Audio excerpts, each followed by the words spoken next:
And, I asked him about, I started like, hi, my name's Andrea Leinfelder. I'm a reporter of the Houston Chronicle, but I cut out. So all he hears is like this very cheery, hi. And so Elon Musk goes, well, hello. And now he's laughing at me. And so I repeat my name and I ask my question, which was about how they're going to refuel Starship in space and, potential customers. And then, I get off the box. I'm like, okay, great. Now let me hear what he has to say. And he goes, I'm sorry, I zoned out. Can you repeat your question? And I'm like, oh my God, I just had Elon Musk zone out on me. So I had to climb back on the box and ask the question again. Hi everyone and welcome back. For today's episode, we have Miss Andrea Leinfelder with us, who is a space reporter at the Houston Chronicle. This is a very insightful episode for anyone who is following the space industry around the world, who is interested into the rockets the SpaceX is building. For this episode, we'll be talking about SpaceX, Elon Musk, the controversial moon landings, NASA, and much more. And we couldn't find anyone better to discuss all of these, right? So stay tuned, enjoy the episode, and don't forget to like and subscribe.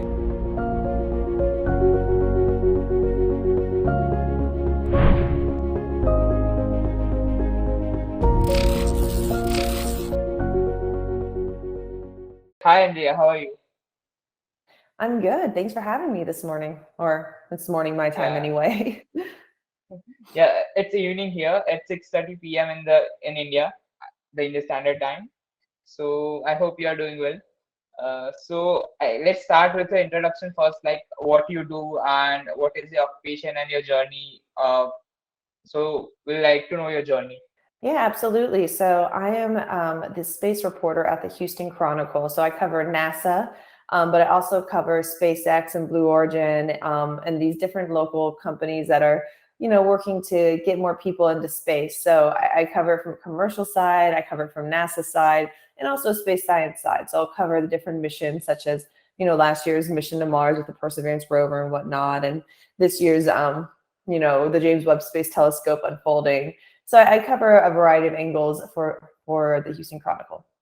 I guess this will be a very interesting podcast as we will talk about a lot of missions. Like we'll take your perspective on those missions, and we'll have some exciting talk, right? So, but how did you switch from an investigative reporter to a business reporter and then settling over space reporting? I guess you started as an investigative reporter, right?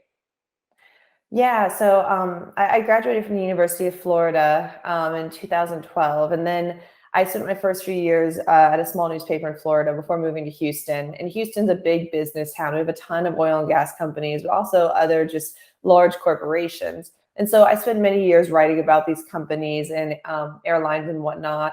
And I really enjoyed that. But every time you talk to someone about space, their enthusiasm is just contagious to me. And, I grew up in Florida, so I also grew up watching the space shuttle launches from my front yard. Not that I could see the launches, but you can look up and see them going into space. And so I've always had an interest and a passion in space. And once I start talking to more people, that enthusiasm was contagious. And I really loved it. And so when the job opened up to be the space reporter, I applied for it and I was lucky enough to get it. And so I now get paid to geek out, which is really awesome. Yes, I definitely feel it would be fascinating to watch all those space launches from the Florida coast, right? Because all the SpaceX launches are from there only, right? Yeah. So that's where we have a few launches elsewhere in the US, but the majority of the launches occur in Florida. Yeah. And that's where all the shuttle launches were. And so growing up, you kind of take it for granted. I was a kid and, oh, there's another shuttle launch. How cool. But once they stopped, you're like, oh man, that was really, really something special. And so I've been doing much better to not take it for granted now that I'm an adult and covering it and understanding, the difficulties of actually getting into space. Great. So what do you think about the growth of this global commercial space sector? Like with Yeah. the global space economy booming and giants like SpaceX and Blue Origin are attracting millions of people to invest their time, right? In the invested time and capital in space industry. So what are your comments on that? Yeah, no, the commercial space sector is definitely growing. I would say it's still pretty early on. It needs a lot of government support at this point, right? There's not a ton of people who can afford to go to space or who can afford the business case of space. So a lot of it still needs government support. But there's definitely a growing contingency here. So there's this trend at NASA now to instead of in the past when they used to launch things into space, they would have companies build it, but then NASA would take ownership. And so NASA owned it. NASA was responsible for, the space shuttle, for the spacesuits, for all the different components. Well, now NASA is partnering with private companies.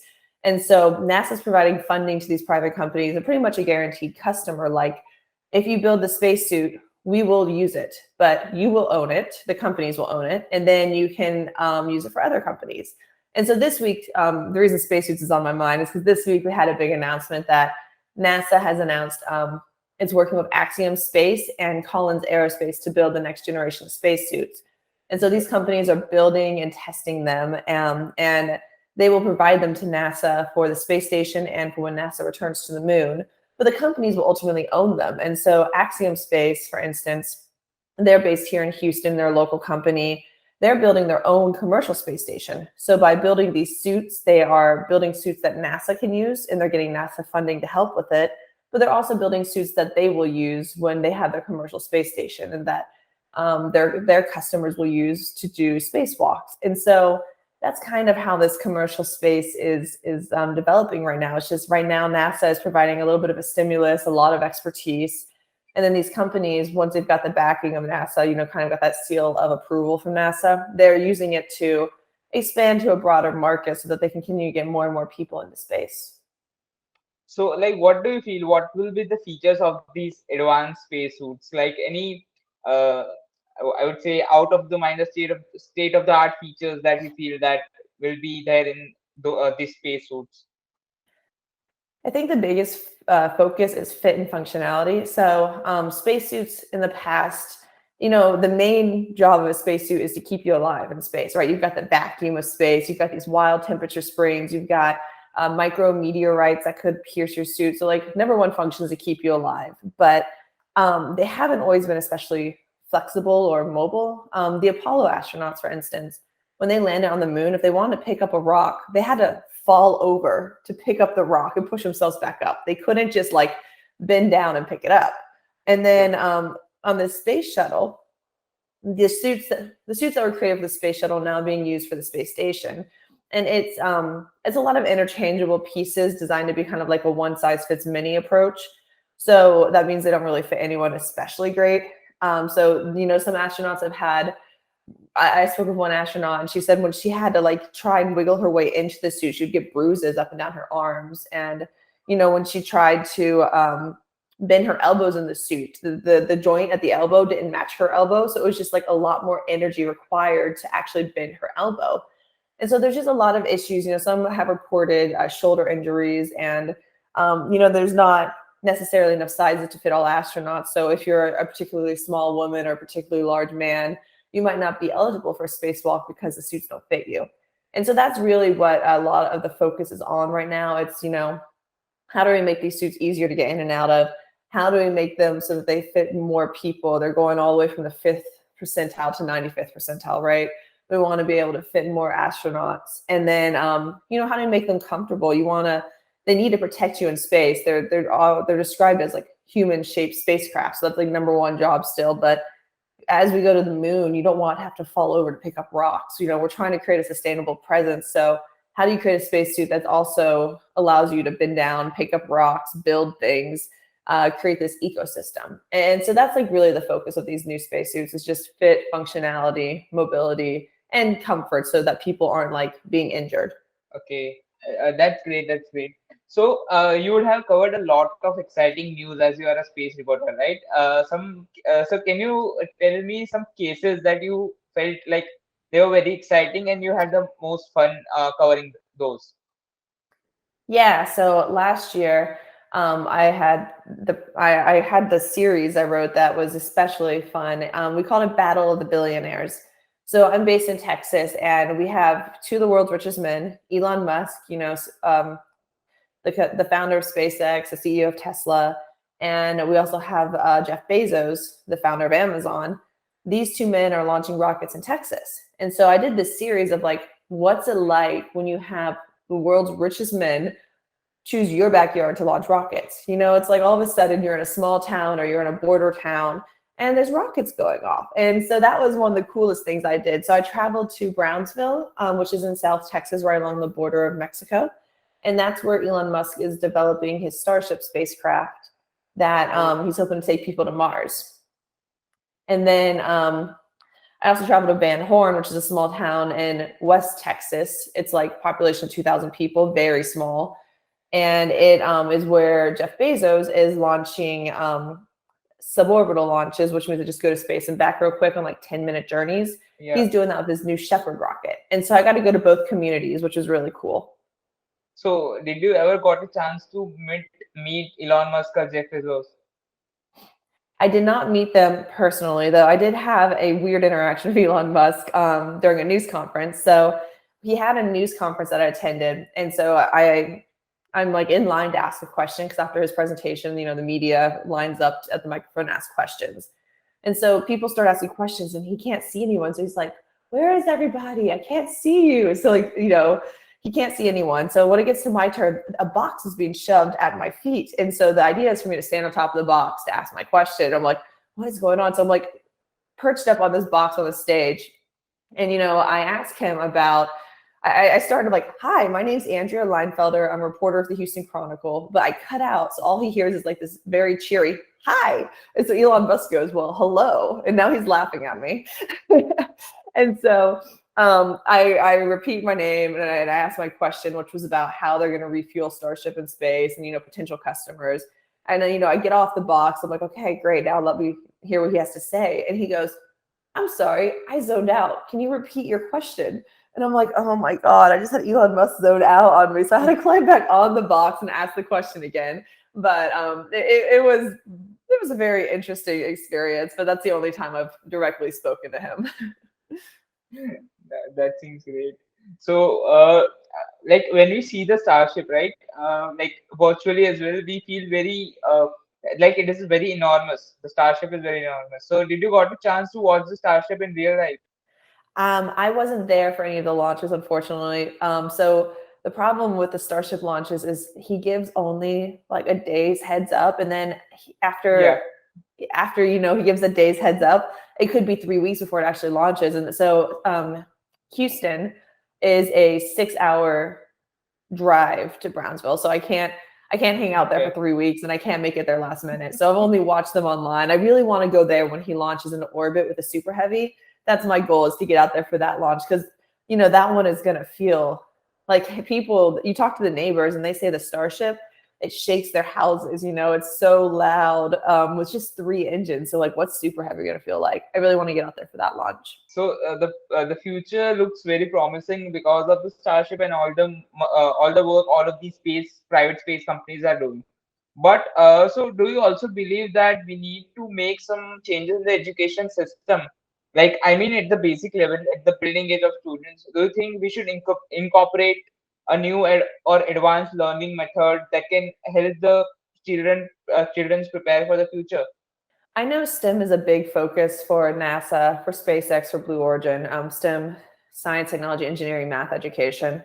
Every time you talk to NASA, they talk about how the Apollo program inspired a whole generation of like scientists and engineers. And they're hoping the Artemis program will do the same. The Artemis program is NASA's latest attempt to go back to the moon as soon as 2025, hopefully. So they're hoping that the Artemis program will inspire a whole new generation. And so that's a big focus and talking point at NASA. When I did my travels through Texas, when I was in Brownsville, I talked to college students who were getting internships at SpaceX. And these college students were working on hands-on projects for SpaceX. Like, some of them were challenged to create a weather balloon that would release itself automatically, because you need to know the wind speed and whatnot before you launch these rockets. And so they got to work hands-on with SpaceX. And then in Van Horn, students also, Van Horn's the small town in West Texas where Blue Origin's launching. Okay. Students also were getting to work directly with Blue Origin. So I know all of them are trying to reach out to students and inspire this next generation. And it is cool to see in SpaceX in Brownsville that a lot of locals are getting jobs and internships. And so it's a small border community, and all of a sudden these engineering students are like, well, maybe instead of having to travel to Houston or Austin for work, I can work here at SpaceX and stay closer to home. And so that is a cool transition to see. It's definitely going to take more, more focus on STEM so that we can continue feeding this ecosystem. But I know it is a focus of all the companies and NASA. So basically, the practical implementation of the technologies that they learn can bring a change in how they are learning the new or futuristic technologies, right? Like we also at Spartificial are focusing on the same thing, where we are giving project-based learning, like the technologies like AI, machine learning, and space exploration. We implement them in different domains and make students to work on different projects, like the real life or practical projects, so that they learn and implement the same. So we believe that this helps in longer retention, a better learning or understanding of concepts, and the students will learn how they can implement the learnings in the industry or the real life, which is important, right? Which is very practical. So another interesting thing I want to talk about, there have been a lot of controversies on why there are no more missions to moon after the Apollo mission, right? So what is your take on that? Because you have been covering a lot of news, so there will be a lot of opinions and perspectives on that. Also, the Apollo mission, which they think that NASA faked the moon landing. But what is your take on that? Um, Politics and money, to be honest. So after we reached the moon, the whole point at that era was to beat the Soviet Union to the moon. And once we accomplished that, the political will and the funding wasn't there as much. And then, NASA was also like, well, what's next? What else can we do? We need to transition to something else. And so I think that's the real reason we haven't been on the moon again, is just because we transitioned our focus to living in low Earth orbit, living and working in the space station. And so, I know you kind of, after the first Apollo missions, you hear that the media, kind of fell off and they didn't like pay as much attention to the later Apollo missions. And, the presidents, they didn't provide as much funding. And then NASA wanted to see what else they could do.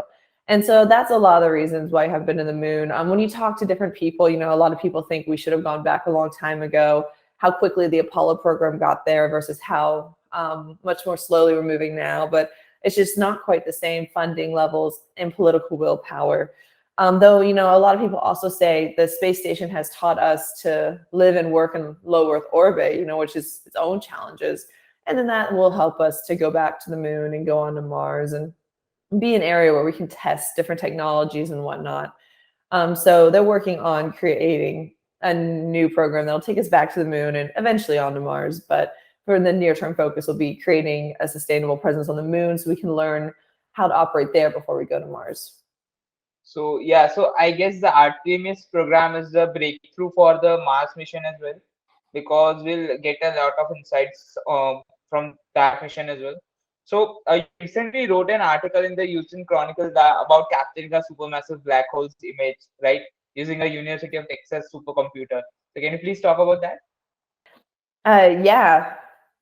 Let me think real quick. So the black hole is interesting because um, most people, sorry, not most people, most scientists had already assumed that there was a black hole at the center of our Milky Way gravity, but we had never taken a picture of it before.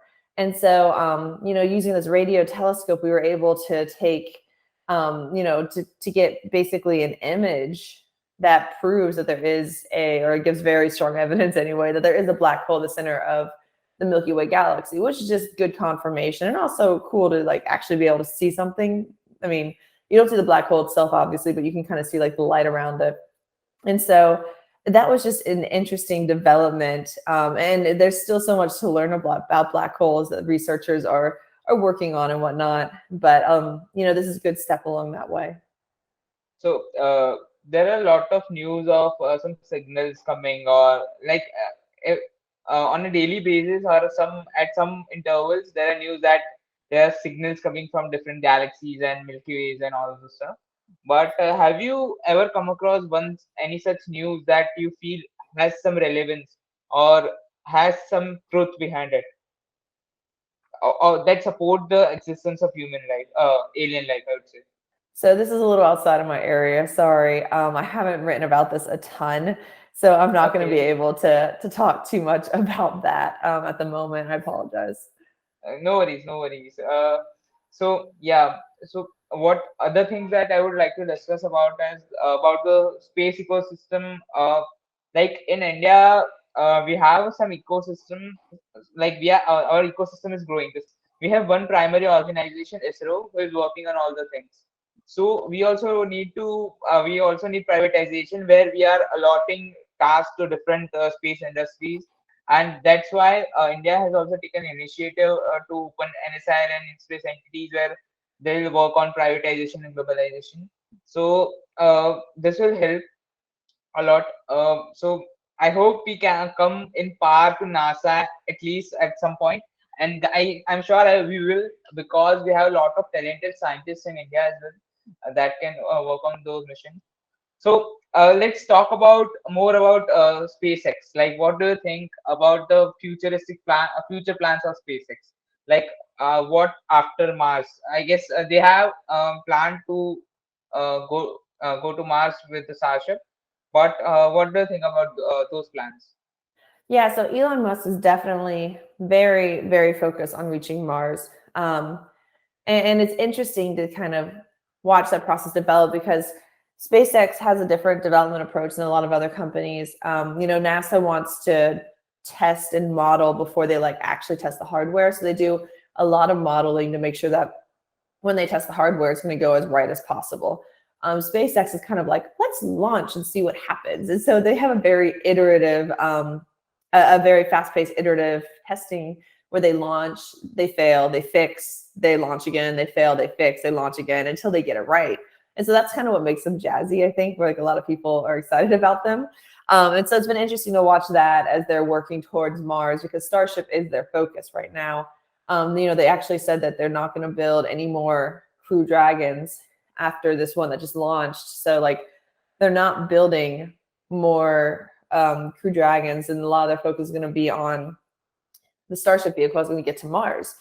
And so that's cool to watch the developments, but there's still a long way to go because I know in South Texas is where they are developing and testing this. They have this big environmental hurdle they have to overcome. The Federal Aviation Administration has to look at how their operations might affect the local environment. There's some concerns about birds. There's concerns about road closures because it's like they close the only road that provides access to that beach in those neighborhoods. And so it's kind of disruptive. And so this environmental review has been ongoing since last year. It's supposed to be wrapped up by the end of last year, but it just keeps getting pushed back and pushed back and pushed back. It was supposed to come out again this week was like the latest deadline, and now it's been pushed to June 13th. And so, we've got to wrap up this environmental review, which could either say, all right, SpaceX, you're good to go. You can launch Starship from South Texas, or the environmental review could say, okay, here are our concerns. We need an environmental impact statement, which is a more aggressive environmental review. And if that comes out, it'll slow it down a little more. And so, SpaceX still has some technical hurdles to overcome. It's developing Starship to go to the Mars, but first it's going to take astronauts to the moon. This is the spacecraft that will be used to lower astronauts to the moon. So it's got to prove it can do that. And then one of the big things that's unanswered is refueling. So once Starship launches in space, it can't go straight to the moon. It needs to have other Starships launch and then bring it fuel, and then it'll go to the moon. And like Elon Musk didn't really answer questions on how many, trips it'll take to refuel it just to go once to the moon. And Mars is much farther away. And so, there's still some technical hurdles he's got to work out. I mean, obviously, Elon Musk and SpaceX, they've proven that they can launch rockets. They can land them vertically, which is, most people didn't think that would be possible. So they've overcome these big challenges and hurdles in the past, but they've got more to overcome as they continue down towards that path to Mars. So yeah, I also believe that Mars is far right now. Like, it is possible, but a Mars colonization is also possible, but it will take some time to do that, right? I guess Elon Musk is the guy who can do that because he has proven in the past as well when they make the Starship land on a small platform. So it was a great, like, still it is a great video, and Also, so what do you think about the futuristic space station? How will they look like, the futuristic space station? And what do you think about the space colonization? I guess Jeff Bezos has a plan to colonize space, and Elon wants to go to Mars, right? So, what do you think about that?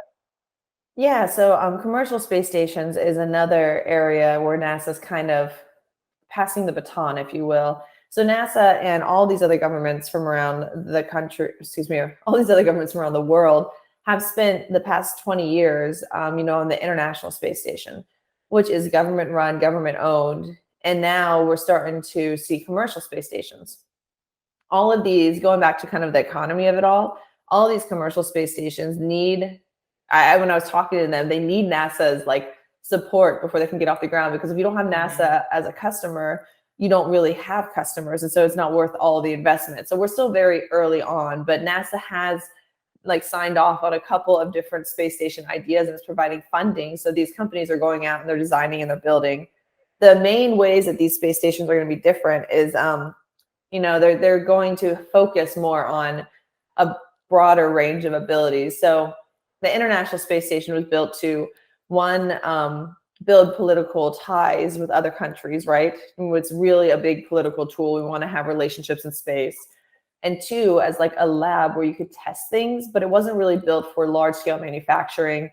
It wasn't really built for like large scale pharmaceutical testing. It's just small things. And so a lot of these commercial space stations that are going up, they want to do medical testing on a wider scale so you can actually produce more. They want to do manufacturing on a wider scale so you can bring stuff back to Earth, or you can manufacture in space to build things in space. And they want to also do tourism, which obviously right now there's a lot of wealthy individuals who are going into space. Most of us still can't afford it and won't be able to afford it for a long time, but the goal is to like continue bringing that cost down and getting more and more people up there.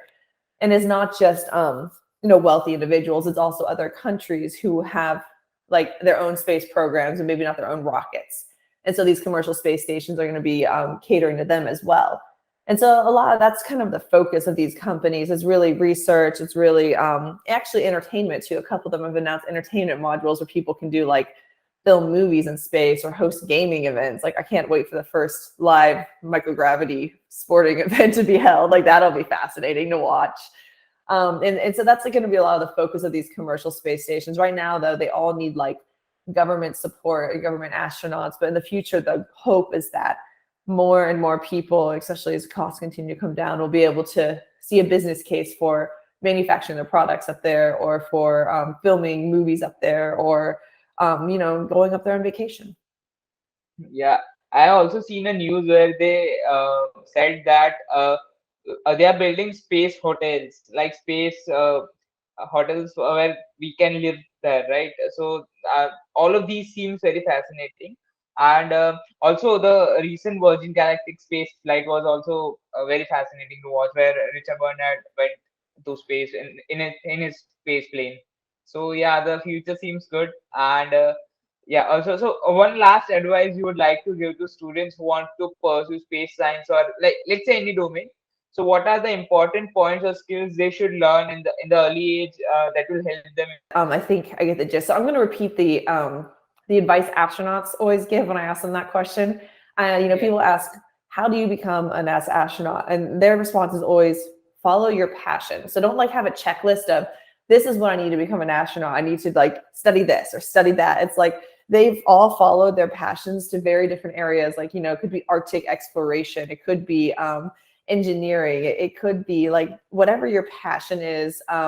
Obviously, if it's a science or math passion, that's going to be more relevant than my journalism degree was, right? But just find something you're passionate about and really dig into it, and that will help you get there. And there's always like different niches, or things are always compatible and cross over, but find something in science that intrigues you and go for it, or in engineering and go for it. And that's the advice that the astronauts always give anyway. Well, so thank you so much, Andrea, for this podcast and your valuable time. It was great interacting with you. And we hope the audience would learn a lot from this podcast and will get more intrigued with the space science domain. So thank you so much for joining this podcast. Thanks for having me.